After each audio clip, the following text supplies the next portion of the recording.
Hey guys, welcome back. I wanted to give you guys some insight on how developers in Dubai, and then this can be applied to anywhere else in the world as well, how developers who are actually, developing, constructing these real estate assets or real estate houses, villas, townhouses that you purchase, how they think, give you a little bit of a, give you some insight on their psyche, on how their mind works, so that you can, essentially speaking, whether you're on the development side or the non-development side, benefit yourself when you're going into a transaction, a deal, making a purchase, making an investment. Before we get down to the nitty-gritty, show reel first.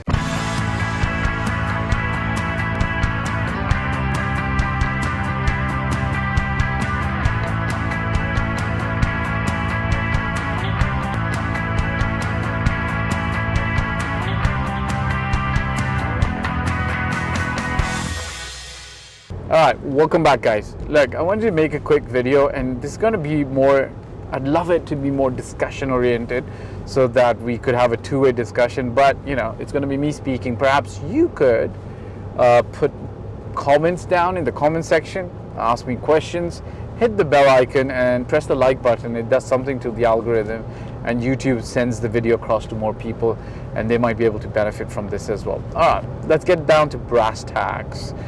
How does the developer think? Now, there are some big players in every real estate industry around the world, whether it's London, New York, Toronto, Paris, Dubai.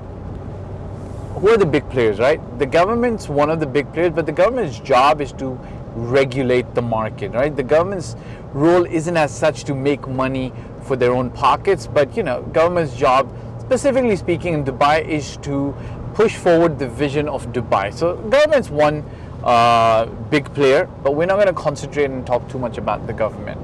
The other players are the developers. They've got massive sums of money and they have opportunity to make tons of money off of that. And the others are the banks, right? So the banks have their own reason to be in the game, which is essentially speaking, they can lend out large sums of money. Real estate is a large asset that they can kind of like give a large amount of money to one person and be done with it. And then there's the brokers and so on and so forth. Where in this cycle, or this, shall I call it, food chain, where do you as an investor, a buyer, an end user, where do you fit in?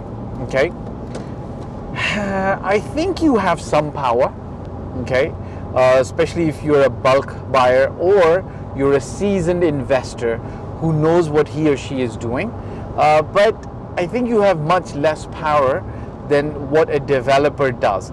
How do you bring back some equilibrium, bring some method to the madness, and bring some more benefit to yourself when you're doing these investments? One of the things is to access knowledge, okay? They say knowledge is power. I say knowledge is power, but true knowledge is when that knowledge is leveraged, okay? Leveraging is where I come in, my team comes in, experts come in to help you leverage that knowledge. But at the base level, if you were just going to assess and acquire some knowledge, this video is going to give you some insight on what the developer and the way the developer thinks. Sorry, the intro has been a little bit long, but it was essentially for you to understand why you should really pay attention, okay? So I'm going to talk about 3 or 4 points with regards to how developers think. Number one, you guys need to understand that real estate, generally speaking, around the world thus far for the last 100 years or so, moves in cycle. The real estate market moves in cycles. What do I mean? It kind of goes up and it kind of goes down. You could even actually break it down into 4 cycles. Imagine a clock with 4 quarters, right? So the first quarter being 12 to 3, the second quarter being 3 to 6, the third quarter being 6 to 9, and then the fourth quarter being 9 to 12, right? So if you imagine the quarters, basically speaking, 12 to 6 are when general prices slow down. 6 to 9 is when prices start picking up, and 9 to 10 they peak, and again they come down. Real estate developers, generally speaking, know these cycles very, very well. They're very polished. They've lost some money before, sometimes previously. That's okay. Everybody goes through that. To make money, you sometimes let some money go, and that's all right. So they understand these cycles very well. Now, Dubai, the market's been picking up. I wouldn't say unexpectedly. We had been going through a downward correction for about 4 years, 4.5 years. The weird pandemic kind of messed things up a little bit, but generally speaking, the prices were, expected kind of to go up.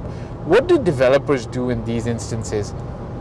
When the prices are starting to go up, the developers, generally speaking, they're not caught off guard. They've already planned at the back of their head, in the boardrooms with their teams, on what they're going to be launching in terms of developments, okay? So now what happens is, at this moment in time in Dubai, you're seeing a lot of developments come out from a lot of developers. More on this later, on how to assess the developers, right? So number one thing that you need to understand is, if you see market prices going up, the developers have seen it 6 months before. Why? So number one point was, developers know the real estate cycles very well. If you want to benefit from the market, you need to understand the market cycles better, or be aligned with experts who know and have their ear to the ground and know the cycles. Number two, why do real estate developers, the mega developers, know which way the market's going? They essentially have their finger on the pulse of sales on a daily basis, every day, right? How do you know this? How do I know this? How do I say this to you? Imagine a developer that has about 1,000 odd apartments, villas, townhouses that they're selling, and they've got a team of about 30 salespeople that they're utilizing to make their sales. Do you know what the developers do? They measure footfall, sales every single day, right? So if previous month their team of 30 made 100 sales, and this month their team of 30 people made only 80 sales, guess what? The developer is going to take note, right? It's going to be too low, right? 80 is a lower number than 100. If it comes down to 75, they're still going to pay attention. Now, it could have been poor salesmanship, or so on and so forth, or it could be genuinely one of the salespeople, the market turning around, right? So if the market's turning around, the developer is the first person to know. Similarly, if they made 100 sales last month and all of a sudden it's 150 this month, guess what? The developer knows the market's turning. So they know sales when they start increasing, which is why when you go and start working with the developers and buying from them, the prices that are going up are reflected from what the developer knows is accurate in the market. So two things, developers are ahead of the game in this way. Number three, when you're working with developers, you need to carefully identify tier 1, tier 2, tier 3, tier 4, tier 5 developers. And the reason you do that, essentially speaking, and the way you're going to be able to benefit from that is because assessing a good developer can save you tons of money, if not make you tons of money. What do I mean by this? I'm going to give you a real example without specifics. There's a well-known developer in the Dubai market at the moment that's launched something fairly big project, okay? I'm not going to release the name of the developer, and I'm not going to talk about the area, okay? The developer is well known, they might have delivered about 10,000 units in the market previously. I have serious reservations on this developer delivering a good customer service experience from end to end. Means from the time you make the purchase, to the paperwork, to updating the customers if the project is delayed. And their last project, I think, was delayed about 3-4 years because, they were delivering a very large one, and things or shit happen sometimes. But I just think that the developer is not capable to deliver a high-end quality customer service. Perhaps the product's okay. So I would, personally speaking, be very wary and very careful before I invest with this developer. And the same would go for my investors. Now, I see a lot of other people advertising their project, which is fair. It's okay. For most brokers, every single project is the best thing after sliced bread, and that's pretty normal as well. It's the name of the game for most developers. That's how they play the game. But for me, personally speaking, I don't do that generally. I don't make things. Everything is not, the best thing before the best thing after sliced bread. That's not the way the world works.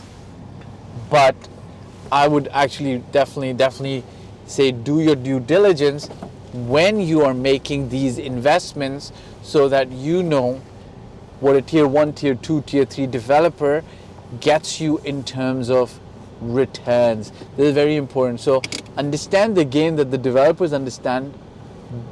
Real estate very well. Real estate cycles they know. Sales they know. Choose the developers the right way. Ciao for now. Okay guys, so thanks for watching. My name again is Fahd Dawood. I've been doing this for 14 plus years. I started in 2006 in Toronto, Canada, and since 2007 I've been doing this in Dubai. I generally talk about real estate, your life, my life, and our path to allowing financial bliss coming to us. If you want to work with me, such as buy a property in Dubai, or you need general advice, you can hit me up on in the contact form below. If you've liked this video, I'd appreciate if you subscribe, press the bell icon, and hit the like button and share it with other friends. Ciao for now.